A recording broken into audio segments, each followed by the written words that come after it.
I've always seen life as a series of stories. Everyone has a story, everything has a history, and every story has its own set of emotions, each of which can be expressed in a million different ways. Every day has small incidents, and those incidents have their own little stories. And these have been passed on for generations. For the ones who wanted to tell their story, there has been art. Through music, through pictures and videos, through writing, through clothes, through architecture, and even the things that we build our lives with, the small things in our rooms, everything just says a little bit about us. And film encompassed all of that. It became a way to say all of this in a way that's closest to reality. I got obsessed with the idea that I could make someone see a thought in my head as a reality. Writing it down wasn't enough, and even though it felt gratifying to put it down on paper, it felt like I needed to see it. I knew I'd been bit by the cinebug. There's no other feeling like being on set, like writing scenes over and over till it feels like it's getting real. To sit with all of that footage and put it together like a jigsaw puzzle. Except in this puzzle, I can throw away a few pieces if I like. This process feels liberating. Creativity is liberation, and for me, being creative is the only way I know to be, the only thing I truly have. And for as long as I've got it, I think you'll find me making films.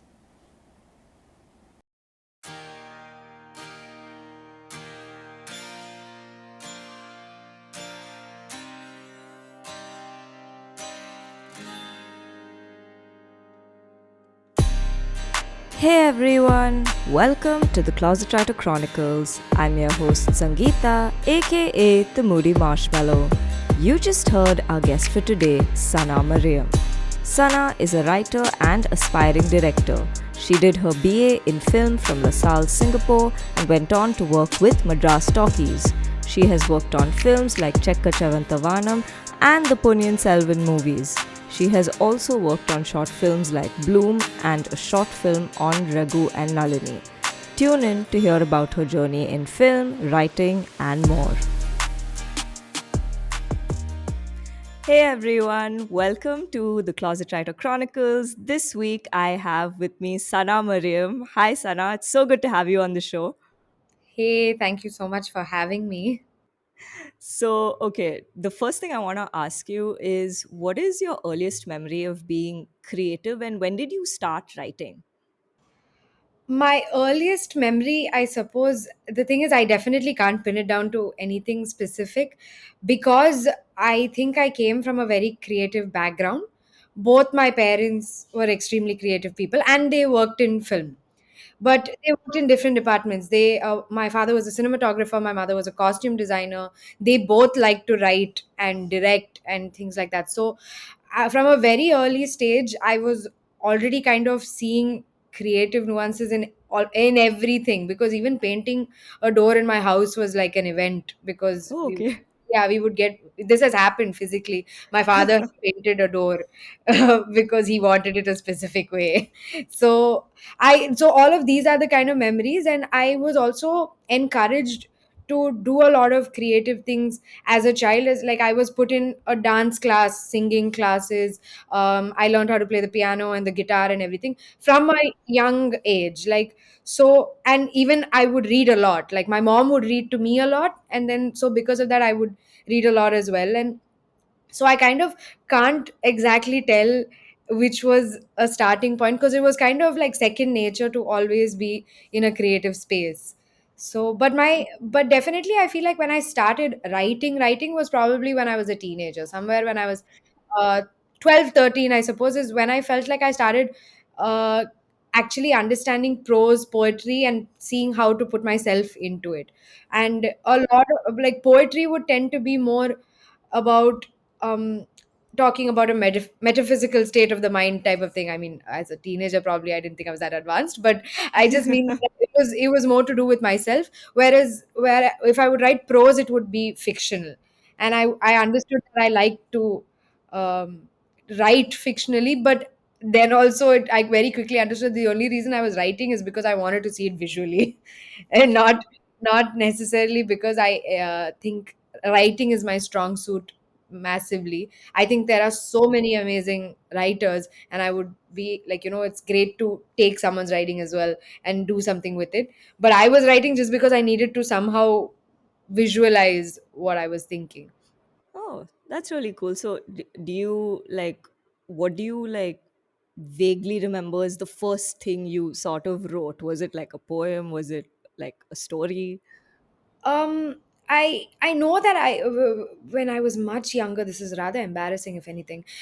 When I was probably like 8 or 9 or something, because we would listen to music so much in the car, I would just keep telling my friend that we need to make music. So we would, I That's would not embarrassing. yeah, we would just keep no, but we would write very silly lyrics. Like, I would write them and then we'll start like giving some tune to it, and that was definitely the start, I would say, where I was like, okay, you can rhyme it and try to say a story in terms of lyrics. Like, I was coming to that, but that was when I was much younger.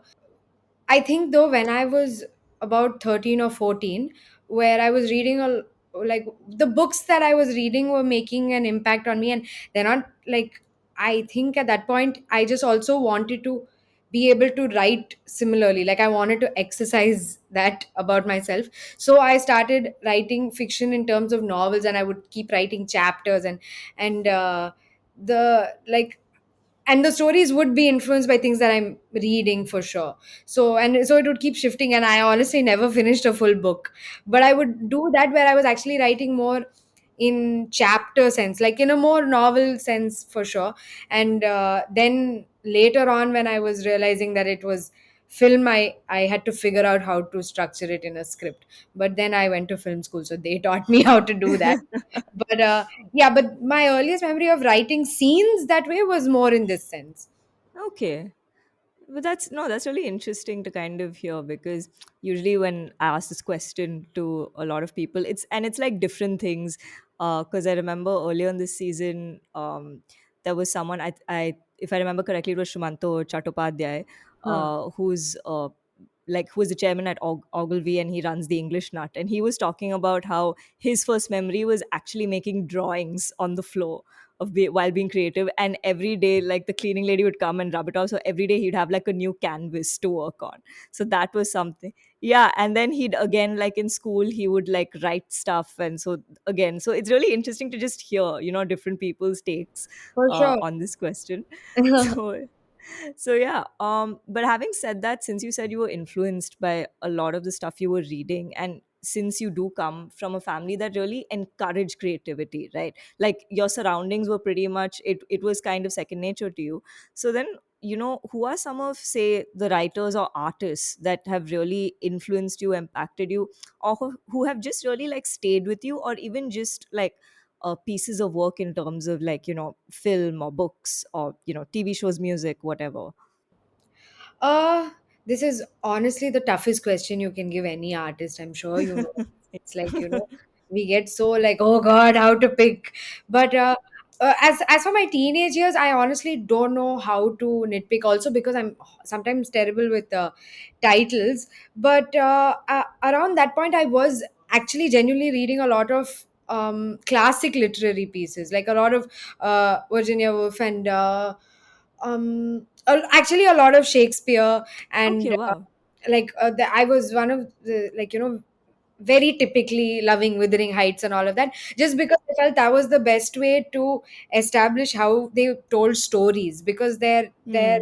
their sense of a narration was amazing, and pretty much what set stone for what we've done so far. Like, so that was helping me a lot at that point, and I also felt it was helping me improve my English in terms of writing. Whereas, I mean, I did a lot of young fiction reading, but I think also Khalid Hosseini, I remember, was something I Hmm. obsessed over. I obsessed over his books so much. A Thousand Splendid Suns, I got very attached to and read it Yeah. cover to cover a lot of times. That was all definitely very impactful for me, because I think it taught me how to set something in a chaotic time, but be very rooted in the culture of the place, to create something more relatable, even if I'm not from it. But because Right. you have context of these things, is why you are more emotionally moved by it. I only started understanding that from him, because it was something that I obviously were not going through. But why was I so moved by it? That question came up for Hmm. me then. And I think in terms of artists, sometime around college, I got very fascinated by Wong Kar-wai's work. Okay. He's a filmmaker from Hong Kong, and I it was actually, we would have these screenings in college every other morning for like films, and it's like 9 a.m. in the morning in this really cold room, and it's quite difficult not to sleep just because you, you're just feeling really cozy, and sometimes it's black and white movies and things like that. How much ever you're into film, sometimes you just feel sleepy. So I used to come there and think, I'm going to pass out. And this morning, they started this movie called Chunking Express. And Okay. I didn't know what the movie was going to be about or anything. And my lecturer puts it on, and I just couldn't sleep. I was so amazed by what I was watching. Just the first sequence, the way it starts, the way there is a narration with music, and the visual has this kind of stop motion effect. He's done it in Oh, like slow motion, kind of, basically high interesting. speed rather. And the way it was shot and everything, in that first just 2 minutes of that narration, I was into the movie, and then I just couldn't get myself out. And it was such a simple script. When you look at it, it's just very character based and stuff. And but how he manages to accentuate his story and kind of eccentric characters using every single aspect of film, it was very gripping. So I definitely got influenced by him. And then by that narrative, there are a lot of other filmmakers, because I like the character driven stories a lot. Like there are Hmm. Richard Linklater's films, which are like the Before Sunrise trilogy, which is like very simplistic in a sense. It's just conversational. It's like a Conversational. It's yeah, it's very conversational. the entire three movies are just a podcast between these two people. Yeah, basically. Really, it actually is. And but it's amazing how it manages to be engaging, and how it still manages to form a character arc for these two. Or it's Yeah. like relationship is a character, and that's evolving between three films. So it was beautiful to watch something like that. I think another filmmaker like that is Noah Baumbach, who Mm, yeah. he did Marriage Story, but his Mad other story. Love it. as Yeah. well, Squid and the Whale, and Francis Ha, all of these. Yeah. Well, I'm not a big coming of age film person, as in I'll Okay. watch them, but they don't necessarily affect me as much. But I felt like Francis Ha was like a revelation. It was amazing. I was stunned. And but I'm also very I think I like a lot of different kind of things, whether it comes to music or films or everything. I like a mishmash of everything. So visually, probably like a Wong Kar-wai, like I said, or a Denis Villeneuve, the director of Dune and all of that. Mm. He has an amazing visual sense. Terrence Malick, he's done oh god, the movie's names are slipping by me, but Song to Song, a lot of films, like their visual styles really get me. Whereas like a written narrative of a Richard Linklater or a Noah Baumbach, or even Scorsese and Woody Allen, Yeah. like for more class Yeah. names in that sense, like they had solid scripts. It's not just it's not just what they put out visually that matters. They have a very clear narrative in their head, to the point of how they edit it. So like that, like, so I'm influenced by a lot. I don't think I'm a very niche kind of audience or a filmmaker. Even if someone were to ask me what kind of films do you want to make, I don't know how to say it, because I feel like they're just stories that I'm like, I would want to say that story, like I would want to tell that story. And then if that means it's more action driven, then yeah, that's what it demands. Or if it's more character driven, and then yeah, that's what it needs. So I'm kind of Yeah. like No, free. but that's amazing. And again, because again, the reason I asked this is because it's there are always like these certain stories or like artistic pieces in whichever form that kind of, while growing up, do sort of stick with you or impact you, and they just kind of stay with you. I know for me, and I keep saying this on the podcast, like one of the stories for me that really stuck with me was Little Women by Louisa May Alcott. I loved, and of course, Greta Gerwig's, I think, adaptation of it was amazing, honestly speaking. So, like, there are those few certain stories that do kind of just stay with you, and you just keep going back to them. So it's always like fascinating to know like what sort of shapes or helps shape someone's sort of creative take on something. For sure. So it was really cool to kind of hear, what sort of influenced you, and some really cool recommendations, which I will definitely check out for sure. But yeah, so then when did you sort of realize that you wanted to kind of pursue filmmaking as a career, and possibly then, in turn, obviously writing is a part of it, but kind of do it in a professional sense? Huh, okay. I have two answers for this, which may not make sense, but it will. My first answer is I honestly think it's from what I said before, that when I was writing around when I was a teenager, and it didn't feel like that was enough. Okay. Like just putting it down on paper didn't feel enough. It started feeling like, no, but I need to visually see it. Or I would have this a lot where if I'm listening to a song in the car, I will picture what it should look like, Okay. that what do these people need to be doing in this song, like how would you want to shoot it. And that's a lot to do with our Indian culture of having songs in films. I still am not very tempted to do music videos. I feel like that's a completely different art, because it can be a lot more abstract and things like that. But it would be more that you take a song, and if you're putting it into a story narrative, how would you want to shoot it as, whether it's with a dance or with a like a montage, all of those kind of things. But I realized when I was listening to music, I was seeing how to shoot it. When I'm writing, I'm seeing how to shoot it. That thought was in my head. And I'm sure it's because I was seeing shootings as a kid. I've been on sets because of my parents and, all of that. But I guess this part was the most exciting for me to see that, you can take it and then create it. And you want to Hmm. tell someone that, listen, this is how we should do it. So that was the most specific thing. I also realized that I don't want to be holding the camera, nor Okay. do I want to be making the costumes. But I know what the camera should do. I know what the costumes should look like. But I don't want to do those specific things. So that's how you come to understand that, okay, then probably what you want to do is direct. You want to do all of it, but these are not your traits. I'm not skilled.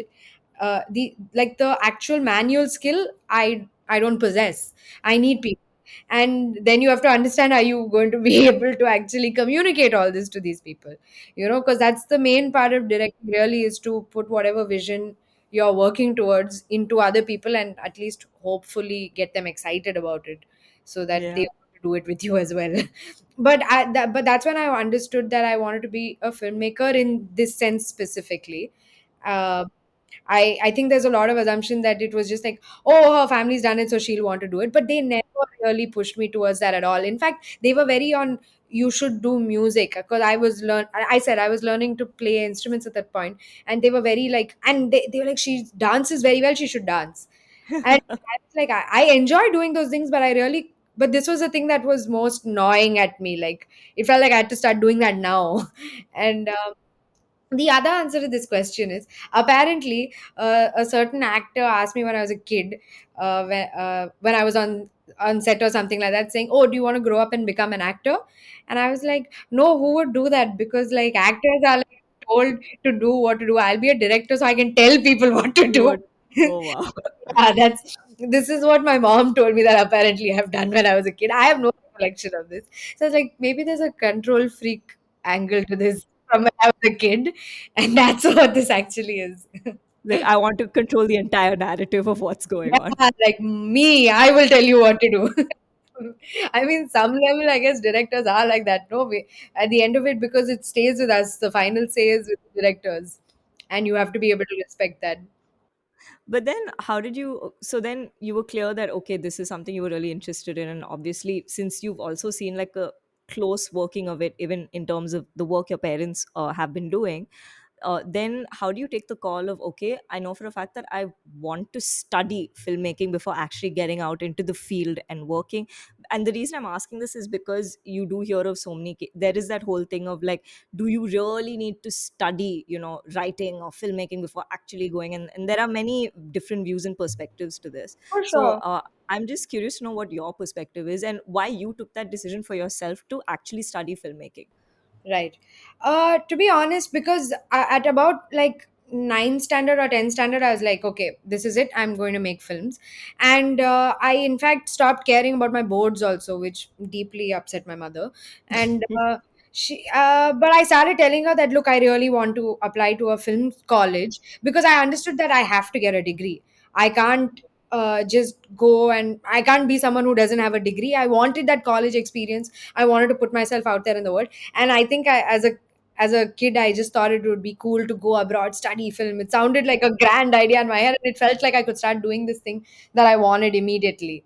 But at that point, actually, my mom told me that you shouldn't even bother. Go start working. If you really want to do film, don't go to college. Let's find, like, go start talking to directors and stuff and start getting on to work. And I was like, no, no, no, I still want to go to college. All my friends are going to college. I want to hold a degree. I don't want to look like I'm uneducated. So it was like, it was more to do with that, honestly. I didn't even, and I was like, no, I need to learn before I go on. I said, what'll I even know? I look stupid if I go without studying anything. Like, I've only gone as a kid, and that means nothing. That just means you're hanging around, and everyone is just looking at you as a child, really. Yeah. What have I actually taken in? So that's why I wanted to go to film school. I just wanted to feel, I think, a little more validated before I Okay. went on to work. And but once I got to, but I was willing to obviously commit to it entirely. I wanted to use everything that they give to further my skill. And the great thing about film school, so again, I know there's a lot of debate about whether film school is required or not. I think maybe it's person to person. I Yeah. I don't know that I would like I would recommend it to anyone. I would say, it's a great way to understand every single aspect of filmmaking, especially if you want to direct. It gives you that skill. Like, I was able to walk out of my degree knowing that if I have to edit, I can do it. If I have to sound, I can do it. Like, I have basic knowledge to Yeah. enter a room, talk to one of the technicians, and know what I'm talking about. So Right. that gave me a confidence. And also, I didn't realize how much I'm taking in until I actually got to practice it, which film school does a lot. It makes you do projects in each sense. So you start knitting all those pieces together and realizing the value of each, um, I don't know, of each department, I suppose. Right. Because I do think there are a lot of films out there that think that just dialogue and the actors is everything in the film, whereas it's a visual medium. Hmm. Everything that you're putting in a frame is deliberate, and Yeah. it has to have meaning. And you understand the importance of that more and more when you're surrounded by people who are telling you that. And our a directing lecturer telling me that, mise en scène is everything, and, like, that's the other way that I have to express myself rather than just dialogue. So you're actually freeing yourself up more. You're not trying to say everything vocally. That, so all of that learning came for me. Like, it also taught me how to look at films in a deeper Yeah. sense. I got a better understanding of world films. Like, world cinema opened up to me because I was studying the French Revolution and avant-garde films, and everything. And, like, it also definitely takes away the stigma of watching world cinema. Like, Yeah. otherwise you're watching subtitle films or whatever. Now I think that's disappeared even more because of OTT. But at that point, like, back in the day, we were still feeling like that. And once you're in college, I'm already in Singapore, which is where I studied. So it's like everything I'm watching there for them is already foreign language. Yeah. True. My films are foreign language films, like Hindi films, Tamil films, everything like that. So, so I actually felt like I had so much learning, to the point that when I actually came and started working, I didn't have to start as low as I would have without all that knowledge. I knew terms, I knew what the process is to a certain level. I knew how to read a script and judge it, like, to be Right. able to give Okay. some feedback at least, and or not be confused by it. So it felt like, okay, now I can get into the thick of it, which is exactly what happened. Which is great. I mean, obviously that is what worked for you, right? So, and you were like, okay, let me actually go study so I have some base knowledge I can work on and build on once I am actually on the field, which is great. And it's like you said, it's, I think, a very person to person thing on if they want to study or, directly, get on the field and start working and learn through that. It's a very personal choice. But then, kind of like progressing, like you came back and you joined Madras Talkies and you've been there for like 5 years now. What has that journey been like? How did that happen? And just generally, how do you think it's helped you as a creative? It's helped me in every way, shape or form.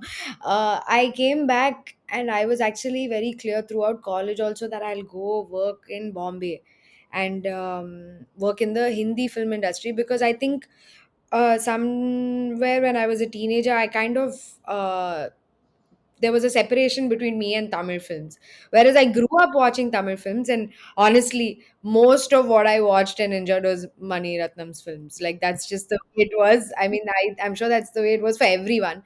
But, like, so there was a gap probably in my teenage years, even till about college, where I wasn't. really watching Tamil films that much. And Mm. I just wasn't relating to it and things like that. So at that point, I just felt like, okay, I need to go to Hindi. So I actually never even considered working in Chennai, or and I didn't even think working with Mani sir was a possibility. Working at Madras Talkies didn't seem like an option. I just never Yeah. thought of it. But it was my mom who was like, you'd be a fool if you didn't try, because he's the master, and if there's anyone you should be learning from, it's him in the whole country. And I was like, yeah, I know, but I just, like I said, I just didn't think it was an option. But because she pushed me, and now I had some kind of portfolio, because I had 3 years worth Yeah. of, I mean, they're nothing. He should not be allowed. He should not watch them. But I had like I had a thesis film that I had done, which was about a 15-minute short, which I was probably most proud of, which was probably had the most technical, I don't know, prowess of that I was able to show at that point. And now I'll look back and be like, God, what was I thinking? And all. But it was still in a shape where I was like, okay, this should give you some idea that I have something to offer. And that's what I sent across with like a resume saying I have some technical like skills as well. I can edit if need be and this that, and that I want a AD. And I sent it through, and I was trying to follow up and everything. And then one day I managed to get an interview, and then I got the job. And it was just like, really, it felt overwhelming till the point that I actually started. And Mm. from there on out, it just became comfortable in the sense that they give you the space to be part of the team. The Mm. more Okay. work you're willing to take up, the more they're willing to give you. And at that point I was very like, yeah, I'll do whatever, like whatever you give me. And so the first film that I worked on was Chekka Chivandavanam, which came Mm. out in 2018, and I was Okay. working on it in 2017 from the pre-production portion where we were scripting and getting everything ready for shoot, then we shot, and then post-production entirely as well.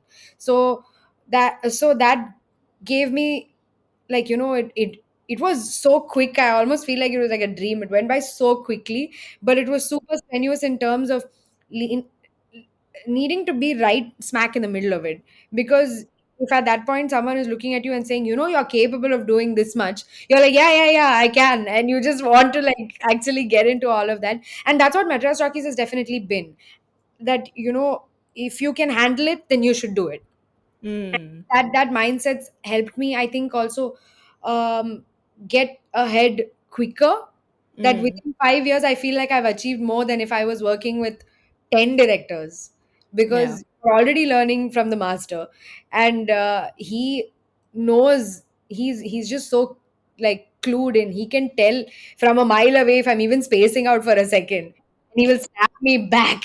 So there's no time to like, like drop the ball. You have to be on it. And that's pushed me to, I think, learn as quickly as I can and start grasping as much as you can, so that you're not spending too much time actually assisting. That now the thing is, I have to get out and make films, like, that comes in quickly when you're working at Madras Rockies, I think. And you definitely feel like now you can't go work with someone else. Like, we want to collaborate with everyone in the world for sure, Wow. but we're like, Mani sir is guru now. How can we ever, learn from anyone else? It kind of feels like that. But it's been an amazing journey. And I think the other amazing thing about Madras Talkies is that because he is a director and a producer that's running a production house, Yeah. you are going to learn both aspects of it. Mm. So, as a, even if I work in the direction department, but I don't think there's a massive distinction where he's going to be like, oh, that's a production issue, that's their issue. No, like, Right. we're encouraged to look at it as, no, but you want to be a director, you have to be completely aware of a production and how it runs, and what does that mean for you and your writing. You have to be able to adapt. And so I've become more aware of how just how conscious I need to be about what the production is doing, and like how to help the production, and vice versa. So, I feel like that I'm respectful of that, because I've learned from a director producer, and again, one of the best, right? So it Yeah. so that's been amazing. And of course, everyone at Madras Rockies is also awesome. So that, No, but that's really cool that you're also kind of encouraged to look at the different aspects of filmmaking, not just in a creative sense and obviously creating a film, but also in terms of production, what goes in logistically. Yeah, yeah, and also just the fact of, I would assume, even like marketing and a sort of a business side of things, of how it will, affect a film, or what a film can do, say, in a market sense or business sense, which I think is really cool, and is again something a lot of people don't really consider when they think of creative fields in general, because it's just like, oh, you just write stuff, make stuff, and that's it. yeah. Because I work in a publishing house, and I work in the rights and business development side of it, so people don't even think, the automatic assumption is, oh, you work in editorial, and I'm like, no, I actually work on the business side of things. So it's really cool to Very kind of important functional clog in the machine. exactly. So Yeah. it's really nice to hear people talk about that and say, hey, there is like another side to this also, because obviously your art also needs to make money at some point. And if you want to put it out, this is the thing you have to be aware of. If you're going to think that you're going to come here without any business sense, or at least try to cultivate it while you're here, it's just not going to work. Like, we have to be practical about things by the end Oh of it, yeah. right? Yeah, that's Yeah. very important. Yeah, And also, 100%. I think if you're only thinking creatively all the livelong day, you're going to become self-indulgent really quick, because you're just thinking about what you want to do and things like that. You're not thinking about all the people that are working on it and what is viable. While still, you have to be able to bridge the two, is definitely. And I think we need to be aware of that even as a generation. Oh yeah, Waste 100%. not. Yeah, for sure. No, so it's really nice to hear people, come and actually talk about that side, because it is a bit of an, I think it's much needed for people to just hear about it and understand that there's more to it than just, you're not just, it's not all butterflies and roses and whatever. Oh, yeah. I mean, the thing I get most often, because, like, again, I'm doing something creative. So they'll be like, oh my God, how is it? And, it must be amazing. And I'm like, yeah, it's awesome, no doubt. But, like, it's hectic. I have no sleep. And, it's a lot, though. And they're like, but you're having fun, right? And I'm like, ah, that only balances out so much, guys. And it's not like I wake up every day, go to work, like, yay, so fun. Yeah. I don't know how to explain that, because on my most stressful days, and you're like, but this is what you love, right? This is what's fun, right? I'm like, I'm not being ungrateful for what I'm doing. It's a job. And it's not like we just sit and talk about the story and think, amazing, now let's go and put the camera. There's so much, and especially as an AD, that's the work. Like right now, I'm not directing, I'm an AD right now. So my work is entirely logistical. Yeah. It's to ensure all the things are there, and like even in post production, it's to ensure that everything is happening on a timeline. We're working against crazy timelines with the budgets of so much, like there's just so much money involved. There's so many time constraints Yeah. and deadlines, that it doesn't really feel like, oh wow, we're doing something super creative all the time. It feels entirely different, which I guess you don't necessarily realize. Yeah, because of course there are days you want to whine and be like, "Oh my god, there's too much. I cannot just leave me alone." But of course, Yeah, oh God. Like, it's and part and parcel. for sure. And like, especially, I think, sometimes I'm just envious of people who work in corporates and stuff, because I was like, you guys have so much structure in your lives. Yeah, yeah, I, that's I true. did not realize I was giving up when I was coming into this. I just, I was aware that, of course, you work all kinds of hours. Shoot means you leave, at Yeah. like 3 in the morning. It's very normal. I've known this my whole life, but that's what I thought life was. I didn't realize other people are waking up and going only at 10 to work and things like that. Oh I my had god. no clue. And then now I'm like, you guys work only till 5 o'clock? That's insane. And I was like, you get Saturday and Sunday off? That's Oh my god. yeah. You've opened a whole can of worms for the creative community at this point. Yeah, like I think that's something that you guys don't like. People don't notice for sure. These are definitely like some, yeah, things that kind of go brushed aside. Yeah, yeah. What is the craziest like assumption you've had about like your career though? Like, what's the craziest thing someone said to you? They asked me what my caravan is like in shoot, and I was like, "Are you nuts? You think I have a caravan at shoot?" As an AD, yes, ADs get their own caravans. I have a caravan? That's insane. What are you talking about? And it just kind of made me realize that people think my job is really glamorous. And I was like, you understand that I don't sleep. And like sometimes it's like difficult to bathe when we're working so around the clock, and I'm working with carpenters and doing like when I come back, I literally look like one of those kids who've been playing at in a playground the whole day because I'm dirty. I'm like, I'm literally filthy. So what they're thinking is such a different perspective of it. And I guess there's a lot of the, so what are these actors like, and what is Oh all my of that. God.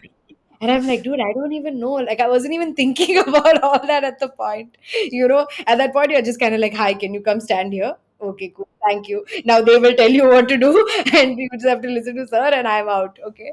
Like, Oh my so God. we're worried about all sorts of different things. You're like, where did that person's costume go? And all sorts of, yeah. So, they definitely think there's a lot of glamour to it. I'm sure, I mean, I guess it's there, especially because, you know, there's celebrities, I guess that's the, Yeah. right. But when we on set are not seeing it that way, because we're like actors doing a job, and of course we treat them well and everything like that, and actors definitely do have all that, but at the end of it they are also doing a job. And I work with Yeah. someone who is like very professional, so they are coming and they are also expected to be very professional. So Yeah. I'm lucky that way to be in an environment where all of us have to just kind of Yeah. concentrate on work. Yeah. Because it is a job by the end of the day. You have to Oh, yeah. like be Yeah, professional. 100%. And we have fun, no doubt. Shoots Yeah. can also Yeah. be a Yeah. rush. Yeah. Like, you have a lot of fun doing all of that. You're with so many people, you kind of feel like you're in a boot camp, you know? Kind of like that. But it's a fun camp. Yeah. Yeah. No, but that's crazy that someone asked you that if you have a caravan. This was not even a person I knew well. It was just someone who met me for the first time somewhere and asked me. Wow. That is so crazy. Oh my God. But yeah, okay. So then coming back to working at Madras Talkies, something else actually I'm curious about, since obviously this is kind of like the first job you've taken up, right? Hmm. In terms of being an AD and sort of working with this production house.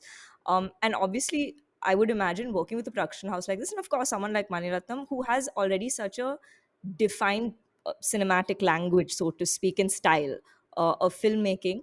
Do you think it's, of course, I mean, it's amazing to work, but do you think that it somewhere also affects your voice as a writer and creative, in the sense that do you some, and the reason I ask this is because it's a conversation I have with a lot of writers and stuff in general, like how much do you feel sometimes that you're actually subconsciously imitating the inspiration you're taking from, right, and things you're and emulating, and then where do you then decide like, okay, how do I actually develop my own voice, because it might be great to emulate a person, but how do I Right. find my voice from here? So how has that been for you? Yeah, for sure. I mean, Manisa has such a distinct voice, and he has such an amazing visual sense, which speaks in every film. Yeah. So no, I mean, of course I'm such a fan. Like, you're an AD or everything, but all of us are just fans. And but I also feel, especially when it comes to him, that he does it that way and it works. Every time someone tries to imitate him, it doesn't work for them. I've seen it Mm, so many times over, and it's not like what they're doing is bad. It's still beautiful, and they would have written it well and everything, but the way that he structures dialogue, the way that he takes certain shots and things like that, it works for him when he does it. And so in fact you start reminding yourself that, listen, if you think you're going to go do it exactly how he's doing it, it's not going to work, because it's not going to, they're gonna, everyone's going to be able to tell that it's not coming from you. So mm, I think we all concentrate on just imbibing more of the passion, that learn, not of course we're trying to technically pick up the things that he's doing, but also the thought behind it is what is the most inspiring. That if he's writing a scene and then he's rewriting it, then we're like, look, he's not giving up, he's pushing it, so you take that in. Or if he's shooting a scene and he's not shooting it in the most conventional way, he's always thinking about how to shoot it even better, or like more differently rather, then we're like, okay, look, you can't just think that you're going to go keep the camera here, get an over the shoulder, and just do all coverage and come back home and be like, I shot a scene. You have to see how to do something to push the boundary and then get something. That's when you're going to get something magical out of it. And so I think it's just that you, at no point am I like, I'm looking at everything he's doing, and I'm obviously amazed by it every day, but I don't think that I want to go out and do exactly what he's doing. yeah. I want to be able to put as much work into my work the way that he does in his. That's the stuff that I want to do the most. And I won't get into the technical side of it too much, but of Yeah. course I've learned a lot about staging and how to use a camera, how to use your costumes, how to pick something else in the scene to enhance it. All of these kind of things that that you can get even from watching his films. It's all Yeah. there. It's all there. It's always been there, and he does it consistently. And I think that's why it's all so beautiful, and now I'm able to recognize it in other films as well. So but when it comes to us, I think it's you have to, if you try to do anything that's not coming naturally from you, it's gonna look so fake and people are just gonna see. So that fear is there more than anything. There's I'll give you a small anecdote. I wrote a short film along with a friend of mine called Richard Anthony. It's called Okay. Brew, and he Okay. directed, put it out on YouTube. It did well. It did well for both of us, and like he directed it, and it was a idea that he had that we both developed. And then there was a third writer, Deepthi Govindraj, as well, who was amazing as well. So at that point, when the movie came out and some people watched it, and some people actually got back to me saying, "Oh, did you write this part?" And I was like, "Yeah, why?" And they're like, "It sounded just like you." Oh, And I wow. was like, "Wow, that's such a compliment." But Yeah. actually, I didn't realize it was a compliment. I first got scared. I was like, "Does that mean that I'm going to start sounding monotonous?" Like that is people that they're listening to something and they're like, "That's Sana." I'm like, "Oh my god, why do they know that?" It should feel like those people. It should feel like those characters. So if anything, I'm like, I should not come through so strongly and everything. Yeah. Feel like it's just sounding one toned. I got more worried about that. Now I've probably put people onto this and they'll only think of this when they watch my stuff. But Yeah, it's a then great Easter egg for those of you who want to go watch this film on YouTube. Go figure what Sana has written and let us know. yeah, because and then I realized that okay, that's good because at least it's better than being told you're writing like money. So it's Yeah, yeah. as in even he's going to look and be like, why are you doing that? And you can't do it as well as him, so let's not try. you know I think you have to be able to write as yourself. And I don't know about, I these feel like very heavy questions to me, that what is my voice, what do I want to say, all of that. I was like, I don't know, it'll come on paper, then Yeah, I'll yeah, make, yeah. and whatever comes out of it is, then it's up to you guys can feel it, and maybe from what you're interpreting is what I'll finally understand. Half of us, I think, don't know exactly what we want to say, and that's why we start saying it in other mediums to figure it Yeah. out. Yeah, yeah, no.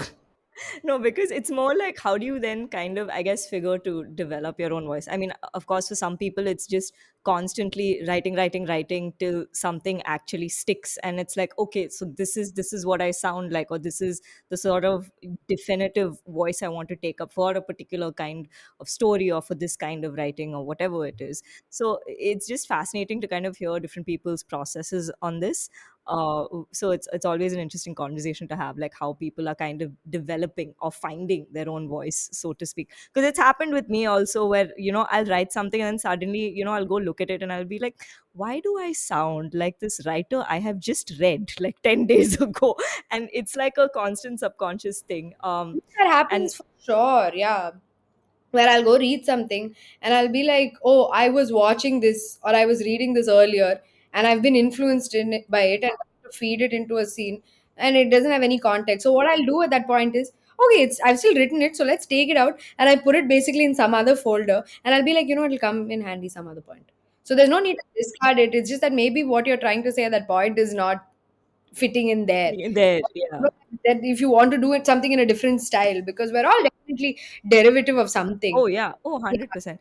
So Yeah, because again, I was having a conversation again with Pragya Bhagat, who was also a guest on the show. So she's a spoken word artist and she's written like 2 books. So even she was saying she struggles with this, each time she writes, and she's like, yeah. And then she was saying, like, basically, I think we're all just a sort of culmination of everything we're consuming, which is so true also in a sense when you think about it. yeah, yeah, for sure. Like even, I think even, and everything you consume is, it doesn't stop at just whatever art you're pursuing. It's Oh definitely, yeah, it's everything. It's including actually just your life experiences, which are more oh mundane. yeah, Everything, right? So yeah. So yeah, it's really fascinating to, I guess, see the journey of how someone kind of develops their own style, in a sense. But yeah, kind of shifting gears a little bit. Of course, Ponniyin Selvan is the film everyone is talking about right now. I know you're also like really busy now that the second part is right around the corner, in a sense. 20 Uh, April, guys. Everyone go yes. to theaters and watch Ponniyin Selvan 2 on the 28th of April. Sorry for the plug-in. Yeah, this just became a promo. Madras Talkies is now sponsoring this podcast episode. No, they're not. No, they're not, guys. I'm just joking. But yeah, but if they want to, I'm just saying. I'm just putting this out there. But yeah, uh, but no, so PS1, of course, I mean, did phenomenally well, and obviously PS2, there's a lot of expectation, and everyone's like, oh my god. But what I want to ask is, what goes, because by the end of the day, it is, of course, it's been this really grand spectacle, but it is very much an adaptation of Kalki's work, right? There is already a sort of set of books. It's got a very strong fan base and a loyal fan base, right? Oh, So yeah. then, what goes into making, like, from your experience, what do you think really goes into making an adaptation like this? Yeah, this was a great experience as a young artist, I would say, to understand, because right now in the world we're doing so many book adaptations. Yeah. It's insane. And the Ponniyin Selvan as a series of books is fabulous. It's amazing. I've read it.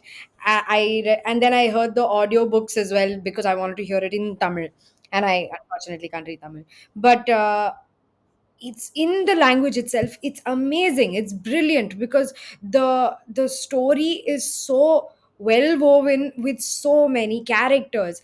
But what the advantage of a book is that you can take even chapters of deviating from a story to just kind of world build and do all these kind of things, or just stick to develop certain characters so beautifully using much more time, which is a luxury that we don't have in film. We have to keep Hmm. it kind of cut to cut. And even a series as big as Game of Thrones, I Yeah.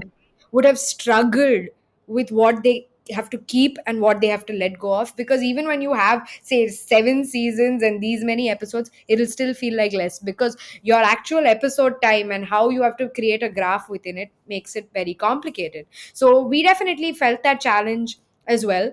And it was something that we all actively thought about a lot. And of course, I mean, everything has happened with money. So, he is the genius behind it for sure. And it was how he managed to see what would work for screen.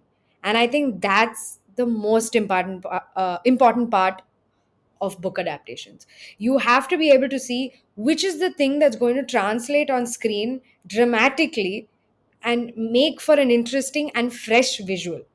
That's Hmm. what's most important. You obviously have to stick to the story, so you need to be able to get that. And even if you're deviating the story a little bit, you're manipulating a little bit, or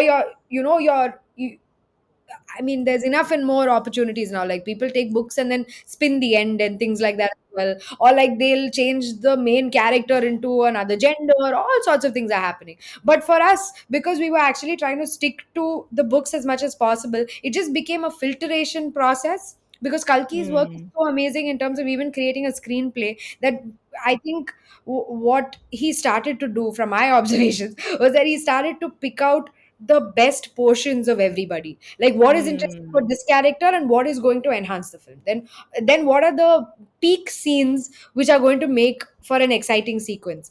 In PS1 we have a great rivalry between two female characters, Yeah. Nandini and Kundavai, and this Yeah. is written in the 50s, where Yeah. that track is so interesting even in the books, and I'm glad that people like it even in the movies.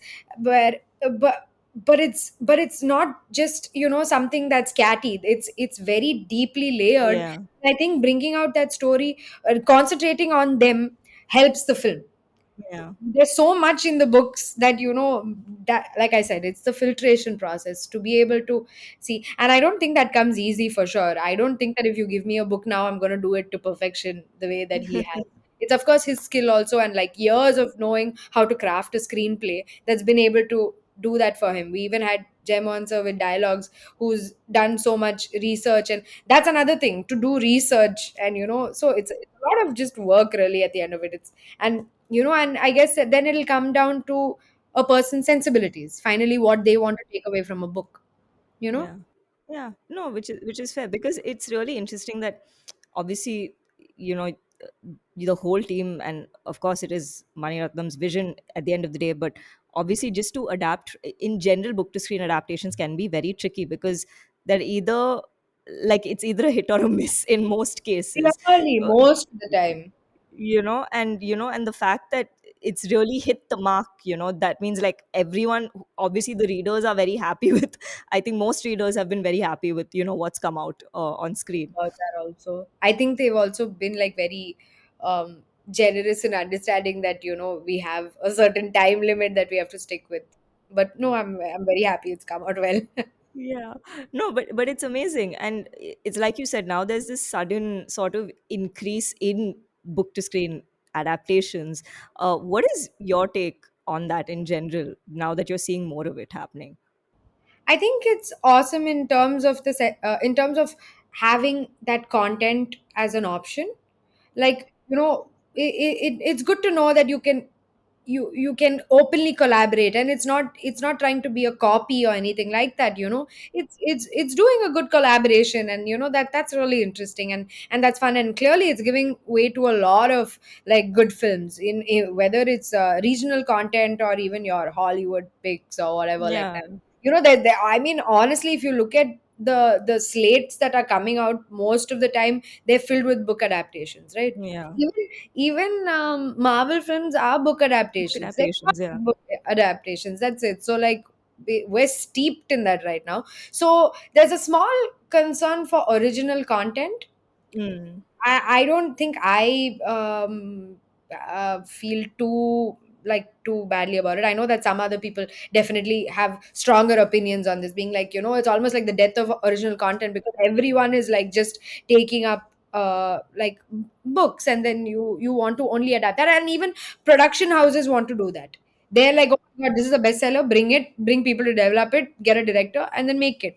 So it's feeling like that people who are writing original stories is getting lost, and all of that, and this is coming from our OTT culture, which is of course like half our cinema now.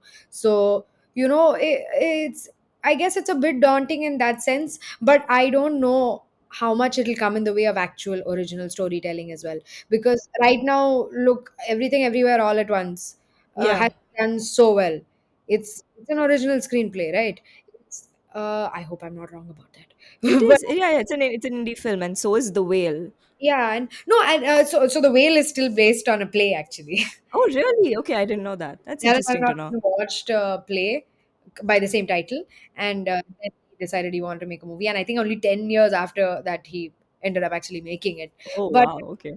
so see, like I said, art is derivative, okay, and it's completely Yeah, of course. Yeah.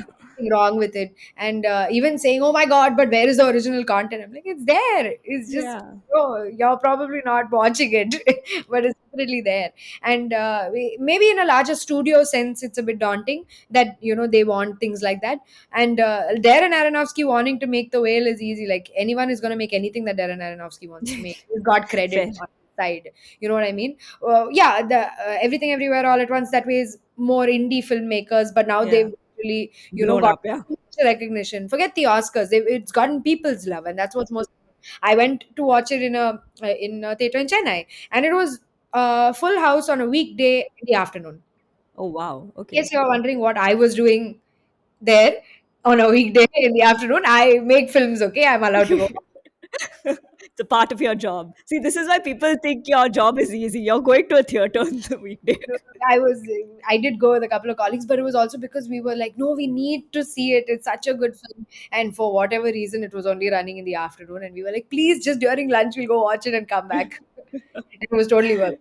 Amazing. Yeah. No, but that's really cool, because yeah, it has been a sort of, I think today, I don't know, just the whole book to screen phenomenon is suddenly like blowing up. Suddenly you see so many more people just buying book rights and stuff like that, to adapt to, to what, which is great, which I mean, I work in publishing, so from a publishing standpoint it's great for us, because it's more opportunity for our stories to really reach different audiences through different mediums. But it's interesting because you also have films being made into books as well, which is a very, it's happening vice versa as well, because there was, if I talk about, say, so I work with Tulika Books. So there was this film called Unga by Devashish Makhija, Right. and he used to assist Anurag Kashyap. So we adapted that film into a book for like young adult readers. So it's really fascinating to see this sort of vice versa thing also happening. So I think it's a interesting sort of collaboration or exchange in a way. 100%. All art is good art. Oh yeah, oh yeah, for sure. I mean, it's just, I think as long as stories can reach different people in different ways, then I think it's win-win for everyone, right? Exactly. Yeah. It also is this book adaptation thing is also making like books make a more healthy comeback now. I feel like in the middle it was we not that people weren't reading or anything like that. Now anyway, it's there's the digital mode of reading and all of The that. audiobooks, yeah. So yeah, I mean, kind of just to pivot then, obviously, I mean, book to screen, but then like, what is your take on remakes? Ooh. That's a loaded question, which is why I'm asking it. If you can answer. I don't know. I mean, now also, I think because you're just asking, I'm going blank on what has even been recently remade. I think, okay, fine, each to their own, really. Like, I mean, it's the same as taking Shakespeare and doing it over and over and over again, right? Yeah. I don't even think people see it as remakes of each other. They're only seeing it from the source material or whatever. And so there are obviously good remakes and bad remakes, but that's just again a case of good filmmaking and bad filmmaking, right? Like I mean, whatever. That's again an opinion. Like it's very based on what you can like. Some things are very obvious to all people that it's just not working, but that's like a bad day of filmmaking, really. But Yeah. overall I think it has its place. If someone is tempted to make something and reimagine it the way that they want to, I think they should have all the space to do it, and it's of course up to you if you want to go watch it or not. Yeah, fair. Yeah. Yeah. So it's really a personal preference thing. I'm trying to think of like there have been so many remakes of Devdas. Like Yeah, that you is true. have the original and then you have Sanjay Leela Bhansali's Devdas, and as a story it's very Shakespearean in its nature and all of that. But I mean I loved Sanjay Leela Yeah. Bhansali's Devdas. I Same, didn't see the same. original, but I love this one and it completely works for me. I'm trying to think of other remakes which probably I've liked, and I'm just not able to like Little Women, like you said. Yeah. Again, the source material definitely is from a book. I don't know if it falls into a But it's, I think there are like three movies yeah, at this point. exactly, right? So, like, I'm sure some genius is thinking that, oh, they remade the other movie. Yeah, true. But yeah, I'm trying to think which movie has been remade into another movie. I'm not able to like come up with more names, but I just think that there's a space for it. Like, Yeah. Yeah. and Oh, yeah, for it's a sure. it's a it's a total personal opinion if you want to watch it or not. And then, like any other film, I hope you're able to make it well. That's about it. Yeah, for sure. No, because it's like you said, there are good remakes and there are remakes which just somehow just don't work at all, because it really doesn't stick to the original somehow, no matter how you look at it. But yeah, again, because we were talking about original content and storytelling, because remakes is also now like another thing that's also being done a lot more of now. So again, I think when it comes to original stories, it I guess it becomes a bit of a challenge again to put out original content. It's Uh, definitely from wanting to be able to monetize, right? There's some guarantee in knowing that people are going to come and watch this because there's an intrigue about how is it going to be this time or because it's done well before and all of that. And frankly, we need films to do well, even for smaller films to be made. So I guess everything just, you have to look at it in a business sense and be like, it is going to happen. How much ever you throw a hissy fit and say that this is what you yeah. want and we need more of these kind of films, like more original stories or more dramatic stories, more like serious cinema, all of that. Whatever we do, in the end there is an entire world who wants a certain kind of cinema as well, and all of it has its place, really. Yeah, no, that's fair. So yeah, I mean, now we're coming towards the end of this interview, and we always end with these last two questions. So first one is like, what are your aspirations? This can be professional, personal, creative, just things you're looking forward to in the near or even distant future. I think an aspiration, other than the obvious one of just make films always, I think is definitely that now, because the world has opened up because of OTT, something that we make here can be watched anywhere. I I have a craving for a larger audience now. That not Hmm. I as in I want to be able to, not that that many people should watch it, but that it should be accessible to these many people, and that it should work on a more it should, it should stand the test of time. That is one, that I make something that is relevant 20 years later, that you can watch it and it would feel important. That was anyway always there, but I think now it's that I can make something in Chennai about Yeah. people in Chennai, but it's going to be relatable to someone in New York, someone in China, like, that now, because it is officially open to everyone, Yeah. it is something that's relatable and not so contextually specific, that at least that's something that I'm like working towards now, that I would want that. And I generally have a space for travel in my heart, so I want to be able to take my films and travel. Like shooting Nice. with them is definitely one thing, like shooting them in different places, of course, like we all Yeah. do that just for the visual look of the film, and what you can get texturally for it, like in terms of the culture and things like that. But I also mean in terms of film festivals has anyway been there for donkey's years, but Yeah. I think I've opened up to it more now. Like I do want to travel with my film and be able to kind of interact with other audiences with it, and I think it'll help me learn more. So that's definitely an aspiration that's come up. Yeah. And of course, there is PS2, which is the even more obvious one, which is right around the corner, as we said. Uh, I hope it yeah. receives as much love. Yeah, fingers crossed. I mean, I think you guys will be fine. But yeah, last question. What is a piece of advice or learning that you'd like to share? This can again be personal, professional, something that basically you've experienced in life and you just wish more people were aware of. More aware of, I think actually this is the oldest lesson in the world, but I think maybe more specifically to whether it's either directing or writing, is that it's like playing an instrument. You've got to practice. It's not gonna happen otherwise. You're not it's an muscle you have to exercise all the time. So even if it's really little that you're writing, or it's very little that you're shooting and putting together as a thought, it's good to do it as consistently as possible, so that it's not about making good stuff all the time.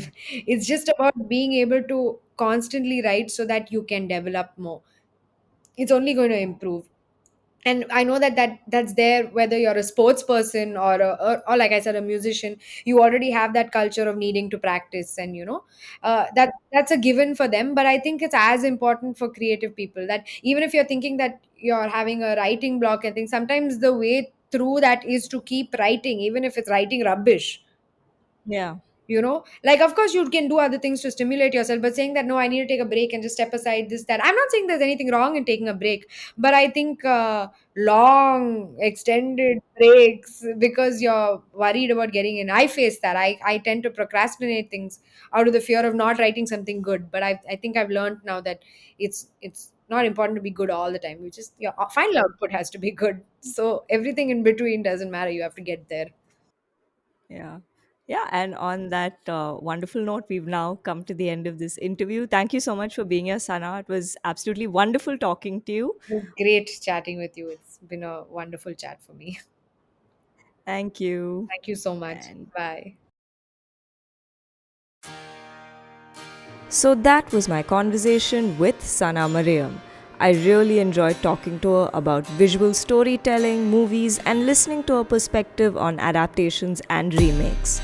Closing this episode with a script written and narrated by Sana. I hope you enjoyed the show, and I'll see you next week with a new guest and a new chronicle to share. Talk soon!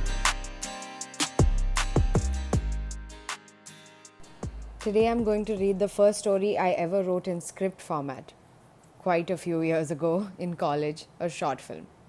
Exterior apartment lobby day. A taxi drives away to reveal a petite girl with large suitcases. Character Sarah, VO, voiceover. When I took the internship, I didn't imagine the living in another city part to be the hardship. and I definitely didn't think into the fact that I'd be living alone with a boy. She struggles to pull her suitcases up a series of staircases. She stops for breath, pulls up her sleeves, and tries again harder. Sarah. Not being able to pull my own weight, speaking quite literally, was not the biggest problem. Interior apartment day. She rings the doorbell and is warmly greeted by her soon to be housemate Ayan with a bear hug, and he pulls her luggage in with less than half the trouble she was having. Sarah Vio. Spoiler alert, we are at no point falling in love. This isn't that kind of story. If anything, the story proves that a girl and a guy can share the same space day in, day out, and stay friends. She follows him into the apartment as he rambles on, looking distractedly at her new home. Sarah Vio. Although I will say this, the opposite gender is called so for more than just the physical reasons. Interior living room day. Sarah is sitting on the sofa reading a book. Sarah Vio. For one thing, guys can do some things girls just can't. Ayan walks into the room wearing nothing but a towel and saunters into the kitchen, while Sarah eyes him and looks away immediately, feeling awkward. He plonks himself onto the sofa next to her with a carton of juice. The girl stares at him until he shrugs, not understanding why she's uncomfortable. Ayan. What's wrong? Sarah. Aren't you forgetting something? He looks down and sighs. He gets up and walks away, and the girl is visibly glad that he's decided to put some clothes on, but is soon disappointed when he returns with the juice in a glass, completely misunderstanding the assignment. He smiles broadly and she simply fakes one and turns back to her book. Cut to interior kitchen day. Sarah stands opposite the stove as if she is in a face-off. Vio. And sometimes girls can't do things guys think they can do. Sarah places a pan on the stove, turns the knob for the gas nervously and tries lighting the stove, but it just won't work. She tries again and again, afraid of the stove, the entire time, but it just won't work. The guy notices and frowns at her. He walks in, does it in one swift move and whacks her on the head on the way out. She yells at him at first but slowly smiles to herself after. Interior bedroom night. A room with a dim nightlight shows Sarah tucked in bed, asleep. Vio. There will be points when the guy can just get on your last nerve. She's woken up by loud snores all the way from the other room. She beats around her bed restlessly and pulls the sheets over her head, trying to block the noises out. Interior bedroom day. The girl dances around her room to loud upbeat music as she's cleaning. Sarah Vio. But there will also be points when you get on his last nerve. Her room door flies open. Ayan is in boxer shorts and a worn-out t-shirt, hair messy from just being out of bed, eyes hardly open, with an eye patch over his forehead. He looks at her extremely annoyed. Ayan. What are you doing? She looks at him confused and points at the sunshine streaming in from the windows. Sarah. It's 1 PM. Ayan. Exactly. He exclaims and returns to his room as the girl turns the music down, banging both doors on the way. She continues dancing to the slightly lower music and laughs at her roommate. Cut to interior kitchen day. Sarah and Ayan stand side by side in front of the kitchen sink, passing each other plates to be washed and dried. The VO. All the differences kept aside though, no one could have ever made doing the dishes more fun than him. He splashes water onto her and she hits him with the towel. Interior bedroom night. Sarah and Ayan are sitting up against the headboard of the bed but are fast asleep. She rests her laptop on her lap. VO. No one would have kept me awake to finish my work no matter how sleepy he was. Ayan wakes up from his sleep and nudges Sarah, who is leaning on his shoulder. She wakes up and starts typing into her laptop as he hands her coffee. He slowly begins to drift off to sleep when she hands him the cup. He wakes up and takes a sip himself to stay awake. Interior entrance corridor of house. Night. Sarah opens the door and walks into the house, her laptop still in her hand, her juggling everything, and Ayan runs out of his room. VO. No one would have taught me to take my life less seriously and just make the most of each moment. He grabs her bag, throws it onto the couch and drags her out the house right after, even while she complains the entire time. Cut to exterior poolside night. They are dangling their feet in a pool and drinking beers, laughing loudly between conversations. Interior entrance corridor of house night. House door opens to reveal Ayan's arm draped mercilessly over Sarah's petite shoulders. VO. Don't worry, I helped him out once in a while too. She pulls his drunk demeanor into the house with a lot of struggle. Interior bedroom day. VO. Living with a boy may be hard, but I think we made living better. Ayan peeps into the room. He asks, "You ready to go? We're going to be late." And she says, "Yep, I'm just going to be there in a minute." She looks back into her room to make sure she's got everything, and she puts her work off. And you see that her desktop wallpaper is a picture of the two of them. Fade to black.